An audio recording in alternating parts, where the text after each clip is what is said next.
બનાવવાનું છે પનીર. ક્રશ કરી લીધી ડુંગળી. પનીરને મેં શેકાવા મૂકી દીધું. આપણું પનીર શેકાઈ ગયું છે જુઓ.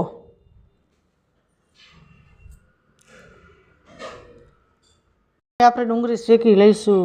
ડુંગળીનું પનીર બનાવવાનું છે એટલે. હવે આપણે ગ્રેવી નાખી દઈશું. સરસ રીતે હલાવી દઈશું.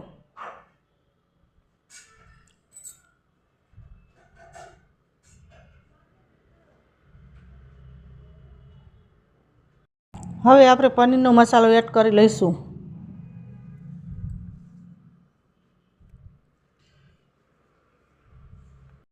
આપણે પનીર એડ કરી લઈશું. જો આપણે પનીર શેક્યું હતું ને એવું.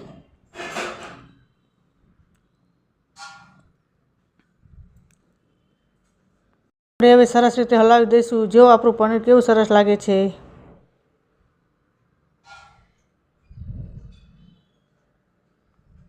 તૈયાર છે આપણું પનીર ડુંગળીનું. જો ગાઈસ વિડીયો ગમ્યો હોય તો શેર સબસ્ક્રાઈબ કરજો, સપોર્ટ કરજો. હવે આપણે સાથે સાથે પરોઠા પણ લઈ લીધા છે.